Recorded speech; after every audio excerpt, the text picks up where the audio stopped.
मेरी अम्मा के दहेज में बोन चाइना का एक टी सेट आया था। महिलाओं को मायके से मिली हर चीज से बहुत ही प्यार होता है, क्योंकि मायके से मिली चीजों में घर के लोगों का प्यार व स्नेह भी सना रहता है। अम्मा उस सेट को बहुत प्यार करती थीं और उसे घर की सबसे सेफ जगह पर रखती थी, ताकि गिरकर वह कहीं टूट न जाए। ये वो दौर था जब आम भारतीय परिवारों में चाय आज की तरह उतना प्रचलित नहीं था। घर में प्राय सुबह शाम ही चाय बनती थी। कभी कभी किसी विशिष्ट अतिथि के आने पर उनके स्वागत में भी चाय बनती थी। उस समय गैस चूल्हा इतने अधिक प्रचलन में नहीं था, इसलिए चूल्हा जलाने में काफी मगजमारी थी। अम्मा उस टी सेट का इस्तेमाल कभी नहीं करती थीं, पर वह बड़े शान से बताती थी कि ये सेट बड़े घरों में यूज होता है। ये टी कप्स एंड सॉसर्स हैं। कप को प्लेट में रखकर चाय पी जाती है। ये टी पॉट है, इसमें गर्म पानी डालते हैं। ये मिल्क क्रीम जग है, इसमें गर्म दूध होता है। ये शुगर पॉट है, इसमें शुगर क्यूब होते हैं और मेहमान को पूछकर डालते हैं कि चीनी कितने चम्मच लेंगे। माँ बताती थी कि बड़े लोगों के घर में चाय ऐसे बनती और परोसी जाती है, हमारे घर की तरह नहीं कि एक ही बार में दूध, चीनी, चाय पत्ती मिलाकर काढ़े की तरह उबाल लिया और ग्लास कटोरा में छानकर परोस दिया। वह टी सेट हमेशा अलमारी के ऊपर हिस्से में रखा रहता, बिल्कुल अनछुआ।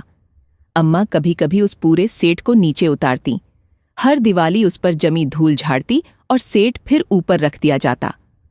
दरअसल अम्मा अपने सपनों के टी पॉट को अपने खुद के नए घर में खोलना चाहती थीं। उनका एक सपना था कि हमारा ऐसा घर हो जहां बालकनी हो। वह डाइनिंग टेबल पर टी सेट रखकर चाय बनाएगी। बालकनी में ओवरकोट पहने पिताजी बैठे होंगे और पश्मीना साल ओढ़े अम्मा बड़े चाव से उनसे पूछेगी कि चीनी कितनी लेंगे।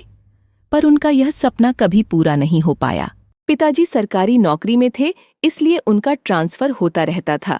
उनकी हर पोस्टिंग पर यह टी सेट एहतियात से पैक किया जाता, पर गांव के प्राथमिक चिकित्सा केंद्र के साथ मिले क्वार्टर में खुद के रहने जगह ही कम होती थी।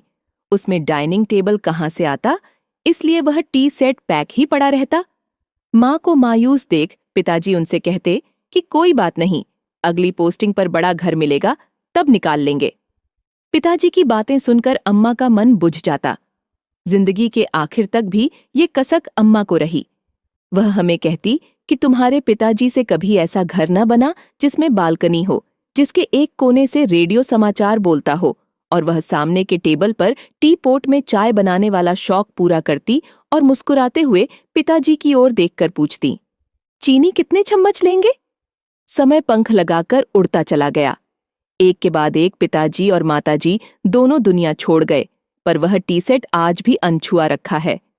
हर साल दिवाली की साफ सफाई पर उससे धूल झाड़ते हुए हम यही सोचते हैं कि अम्मा का ये पूछने का सपना सपना ही रह गया कि चीनी कितने चम्मच लेंगे। हर शख्स की जिंदगी में अनेकानेक हसरतें होती हैं। वह सोचता है कि आज नहीं तो कल वह अपनी हसरतें पूरी कर लेगा। कुछ हसरतें तो ऐसी होती हैं कि इंसान इन्हीं हसरतों के सहारे जीता है। उसकी सुबह शाम हंसी और खुशी इन्हीं हसरतों में होती है, पर इंसान की हर हसरत कहाँ पूरी होती है?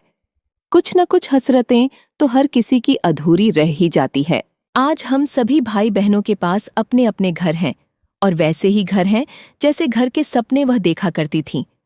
हमारी हसरतें पूरा करने के चक्कर में अम्मा की यह हसरत अधूरी ही रह गई। हम सभी भाई बहनों की पढ़ाई लिखाई और शादी तक हमारा अपना घर कभी नहीं बन पाया। बाद में घर तो बना, और बिल्कुल वैसा ही घर बना जैसा कि माँ चाहती थी, पर तब तक माँ अपनी हसरतें साथ लिए दुनिया छोड़ चुकी थीं।